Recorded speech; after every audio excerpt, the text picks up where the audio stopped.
Je vais passer la parole à Laurent Lardot pour LGVEA à propos des AFSB. Il faut quand même en dire deux mots également. Oui, bonjour. Bon, mais les AFSB, donc le prévisionnel de travaux, c'est pour 2024, pour un démarrage de travaux. Et ils nous annoncent qu'éventuellement, il pourrait commencer d'ici la fin de l'année. Bon, aujourd'hui, c'est surtout des sondages qui ont été réalisés.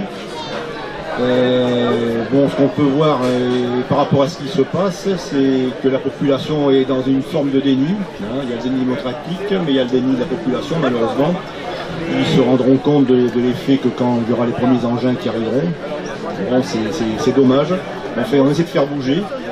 On va poursuivre nos actions. Ce que l'on se rend compte localement, c'est qu'il y a des points sur lesquels ils ne savent toujours pas comment ils vont régler leurs engagements. Je pense qu'il y aura encore des expropriations qui auront lieu, qui ne sont pas dans le prévisionnel aujourd'hui. Ils avancent. On a des maires qui se battent, on a des maires qui sont un peu laxistes en disant que les autres se battent pour eux. Bon, on a besoin de votre soutien, du soutien de tout le monde, parce que si les AFSB ne se font pas, eh bien, on aura gagné, tout simplement. Voilà. Il faut rappeler la FSB, Laurent. Richard. Oui. Bien, Richard. Les aménagements ferroviaires au sud de Bordeaux. C'est-à-dire que ils veulent rajouter une troisième voie. Et voilà, c'est ça les AFSB. Et il y a les mêmes choses à Toulouse, à la sortie de Toulouse, enfin voilà, l'entrée de Toulouse, suivant comment on se place. Voilà. Maintenant, je vais passer la parole à Alain, qui va quand même aussi parler de l'environnement et de la biodiversité. Merci Alain. Ok, bonjour, donc je suis Alain Chaduto, je suis un des co-présidents avec Justin Laladuc de l'Asso Adriade. Notre job, donc c'est l'étude et la préservation des forêts naturelles. Alors, il est clair que le programme GPSO, c'est l'arme de destruction massive sur les zones humides. Hein. Ils ne sont pas tout seuls, hein. Il y a aussi le phénomène de monoculture intensive. Il y a aussi les phénomènes anthropiques. Hein. Nous sommes tous à une petite échelle prédateurs sur la nature. Hein. Le fait de nous déplacer, de vivre tout simplement, on a quand même un rôle assez important là-dessus. Donc personne n'est tout blanc là-dessus. Hein. Les naturalistes d'Adriade, donc on est tout le temps en permanence sur les zones humides à faire des inventaires avec des universitaires, avec des gens issus d'horizons différents, avec avant tout une super volonté de défendre et de parler de la nature du Ciron. Donc on sait pertinemment, enfin moi je sais de sources sûres qu'à peu près 6 cabinets privés sont en train de faire des inventaires détaillés de la biodiversité de la portion Bordeaux-Agen. Le plus gros c'est Biotope. Ce sont des gens très compétents, des scientifiques, universitaires. Ils sont là pour le phénomène de compensation. Donc ils sont là déjà depuis des mois. Nous on parle, on s'organise. Eux, ils sont là aussi, avec des forces beaucoup plus considérables. Donc, je pense que Biotope a terminé ses inventaires. Ils sont peut-être dans le coin. Moi, personnellement, avec d'autres pisteurs, on est tout le temps en permanence dans les zones humides jusqu'à perdre plusieurs litres de sang par mois à cause des moustiques. On les a jamais vus. Mais ils sont là. Hein. Alors, on peut remettre un tout petit peu en cause des inventaires, même s'ils sont pas forcément exhaustifs, à partir du moment où on sait qu'il faut passer beaucoup de temps pour observer la nature et rester, on le sait par exemple pour le Vision d'Europe, on le sait pour certaines espèces qui sont très difficiles à observer. Vous avez derrière des pièges photos qui ont été mis depuis à peu près 5 mois sur la hure, la nerf, le balion, le ciron. Donc on a chopé pas mal d'espèces, la loutre, on a le vison, on a même des espèces exogènes qu'on ne savait pas qu'elles étaient présentes sur le ciron. C'est le cas par exemple du raton laveur. Tout ça pour revenir qu'il faut beaucoup de temps pour faire des inventaires. Et eux ils vont passer à peu près quelques mois et ils vont lister et ça va servir pour la compensation. Cette compensation-là, pour avoir discuté avec certains scientifiques qui bossent là-dedans, c'est peut-être un des leviers qu'il faut attaquer parce qu'on se demande si c'est vraiment exhaustif, quoi. Et comment dire, on peut pas trouver. Il existe encore le Vision Europe, par exemple, on sait pertinent qu'il est toujours là, alors que la plupart des gens pensent qu'il a déjà disparu depuis une quinzaine d'années. Nous, on est persuadés qu'il est toujours là. Il est avec le Vision d'Amérique, il se fraye une petite place entre la loutre et le raton laveur, mais il est toujours présent. Ces compensations-là, si on arrive au moins à donner les têtes d'affiche de cette biodiversité, ça pourra peut-être nous aider à défendre ce territoire qui est une des réserves naturelles les plus importantes de la Gironde. Mais j'ai envie de dire, ces têtes d'affiche-là, c'est la nature banale qui est en voie de disparition. Donc pas uniquement que le vison, pas uniquement que la loutre, c'est toute la nature qui est en voie de disparition. Donc celle-ci qu'il faut préserver. Et malheureusement, ces gens-là, ils vont s'occuper avant tout, je ne sais pas comment ça se passe, mais ils vont s'occuper avant tout des têtes d'affiche, et le reste, ça passe dans la banalité. Voilà. Pour revenir sur les spots qu'il faut défendre, ils avancent. Mais j'ai envie de dire qu'il va falloir les défendre vraiment corps et âme ce territoire-là. Donc il va falloir inventer peut-être des manières de le faire. Moi, j'aime pas trop parler de ZAD ou ce genre de truc, c'est pas trop mon truc, hein, mais on peut parler de Bastide, on peut parler de plein de choses. On peut inventer des choses. Il faut savoir peut-être fabriquer des cabanes dans les arbres. Il va falloir protéger le territoire, et là, il va falloir être courageux et fort. Et surtout unis, voilà. La partie n'est pas gagnée, il va falloir vraiment se battre.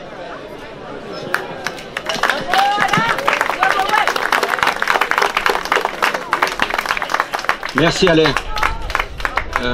Je vais passer la parole à l'association de sauvegarde des coteaux de Landes de Gascogne, qui va nous dire aussi ce qui se passe. Elle voudrait parler. Des quoi? Par rapport à l'LGV. Ils sont passés quoi? Pour compter les chauves-souris. Pour compter les chauves-souris, ils sont passés nous demander si on avait des chauves-souris chez nous, ils sont passés dans toutes les maisons. Mais il y a Escode aussi, c'est pareil. Alors il faut apprendre à compter les chauves-souris maintenant, chacun va s'y mettre. Hein. Et je passe la parole à l'association de sauvegarde des coteaux et Landes de Gascogne. Dans le Lot-et-Garonne. Oui, juste un petit mot. Ça fait depuis le début que notre association lutte contre la LGV, lutte contre tout ce qui peut abîmer nos forêts, notre mode de vie rural. Et on arrive maintenant, on ne peut plus discuter, on ne nous écoute pas. Chaque fois on a raison et chaque fois c'est un mur devant nous. Et eux ils avancent à une vitesse.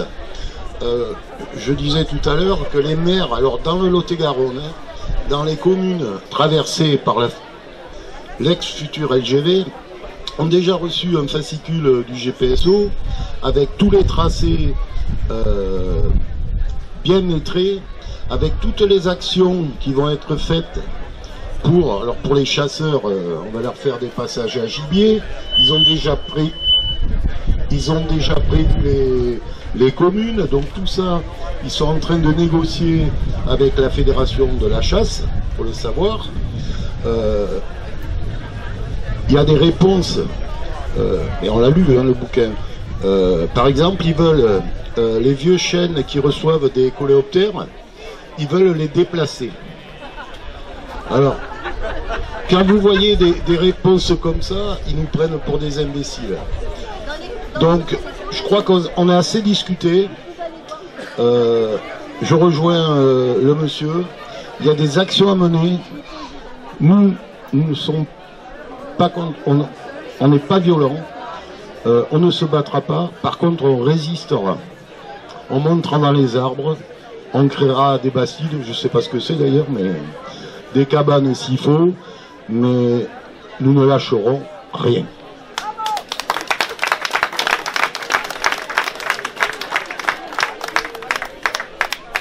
Oui, merci bien. Je vais passer la parole au collectif Bordeaux.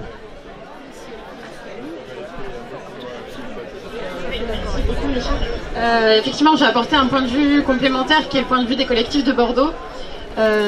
Et juste pour remettre en perspective, ce qu'on voit ici, c'est qu'on lutte tous contre ce projet, peut-être pour des raisons différentes. Et ce qu'on met en avant par notre discours ici aujourd'hui, c'est qu'il y a de multiples enjeux, des enjeux naturalistes, des enjeux économiques, financiers, des enjeux démocratiques aussi, dont Denise parlait par exemple en introduction.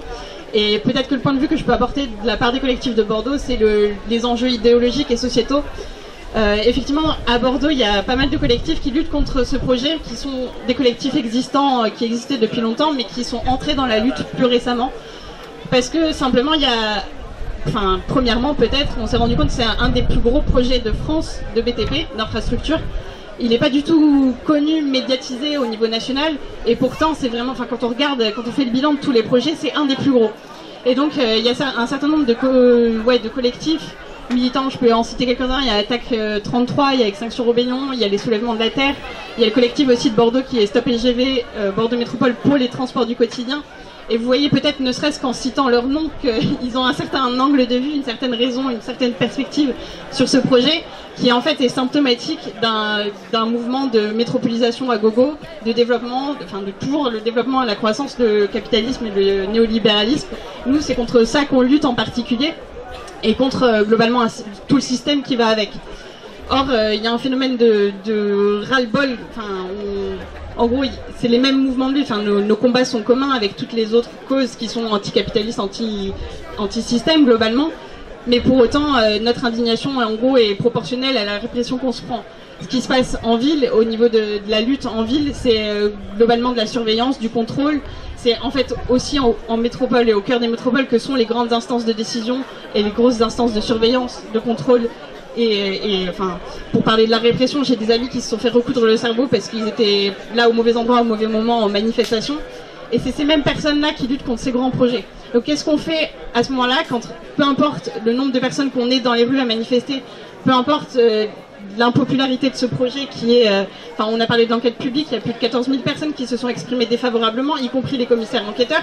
Qu'est-ce qu'on fait quand on arrive à ce moment-là et que dans les rues de Bordeaux, les pro-LGV, entre guillemets, ne comprennent rien à ce sujet. Il y a toujours la perception du train, c'est écolo, donc c'est bien. Et d'ailleurs, les promoteurs du projet jouent bien de ce vocabulaire-là, ils jouent bien de cette image-là, le train, c'est vert, c'est bien. Donc comment on fait pour passer au-delà de ça? Comment on fait pour arriver à cibler au niveau national, à démontrer dans la presse, dans les médias, vraiment ce sujet qui est un sujet d'ampleur nationale, ne serait-ce que parce que c'est un des plus gros projets d'artificialisation en France. C'est 5000 hectares de terre qui vont être artificialisés. De suite, ça en fait un projet national. C'est pas juste une lutte locale. Et même si on a très très à cœur de s'ancrer aussi avec tous les collectifs qui luttent sur le terrain, puisque c'est là que ça se passe concrètement, les machines elles vont arriver à cet endroit-là, il y a aussi quand même un gros questionnement en ce moment sur... il faut qu'on aille parler au-delà, qu'on aille parler plus loin, qu'on soit solidaire de toutes les autres luttes. Et c'est pour ça qu'on parle aussi du mouvement des grands projets inutiles, parce qu'en fait, quand on fait la carte de tous ces projets, c'est toujours les mêmes qu'on retrouve, c'est toujours les mêmes enjeux, c'est toujours les mêmes acteurs, c'est toujours les mêmes courts-circuits de démocratie. Et donc, nous, en gros, on s'arme là-dessus, on se met main dans la main, il faut qu'on soit à la hauteur de la répression qu'on se prend en face, il faut qu'on soit solide, il faut qu'on sache se défendre, parce qu'on sait ce qui nous attend, mais c'est pas pour autant qu'on va baisser les bras, on est prêt à y aller.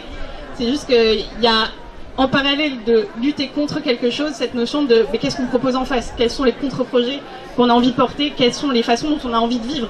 C'est pas le tout de se faire, en gros, priver de nos libertés, déposséder, aliéner en métropole en particulier. C'est aussi comment on met en avant par ailleurs les autres possibles, les autres volontés qu'on a de vivre ensemble, de faire collectif, de s'extraire de ces systèmes de marchandisation. Et pour ça, je sais pas, la solidarité c'est déjà un maître mot qui nous est cher.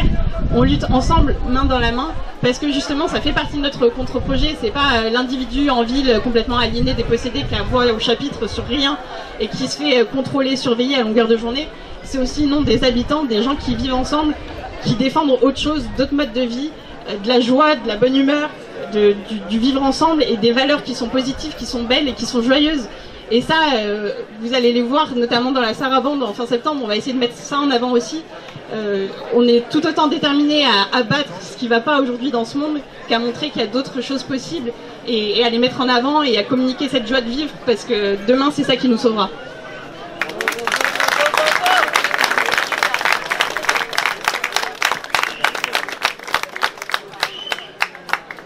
Philippe. Alors, je vais vous paraître bien fade après ce qu'il vient de dire Toupi, que je remercie de sa présence et de son soutien. Voilà, bon, mais là c'est Penseau, rapidement, je pars, tout a été dit déjà. On est une association de protection de l'environnement implantée en Aquitaine et en Gironde. Et ce projet nous a paru complètement aberrant dès le départ, dans la mesure où il existait déjà des lignes et où ce projet sacrifie, balafre des grands espaces naturels qui jusque-là étaient préservés. Et ça a été le premier départ de notre prise de conscience. Ensuite, je crois que tout le reste a été dit. Je veux pas insister sur le temps de parole. Voilà. Je vous remercie à tous d'être solidaires et nous sommes solidaires de vous et on essaiera tant qu'on pourra de se battre contre ce projet. Tant qu'il n'est pas fini, on pourra lutter contre. Merci. Merci Philippe. Je vais passer la parole à monsieur Richard Maire qui est de l'association des Gravières. Oui, je suis de Saint-Michel-de-Rieufray, mais je voudrais parler ici en tant que citoyen comme vous. Bravo pour tout ce que vous avez dit là. Et surtout, je suis scientifique, je suis directeur de recherche au CNRS, émérite. Et malgré mon âge, 74 ans, j'ai mon bureau toujours. Et j'espère représenter la science honnête, sans conflit d'intérêts. Je ne sais pas si nous sommes plusieurs scientifiques ici, mais je peux vous dire une chose, moi ça fait 50 ans que je fais de la recherche sur l'environnement, sur la géologie. J'ai voyagé dans le monde entier et je regrette de ne pas avoir assez lutté en France, mais nous ne sommes pas écoutés. Les scientifiques honnêtes, sans conflit d'intérêts, payés avec l'argent public, votre argent, on se moque de nous, complètement. Et pourtant, on a la compétence, pas tout seul, on travaille ensemble, on complète.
Contre nous, la tyrannie, la liberté est perfidie. Le jour de gloire est reparti.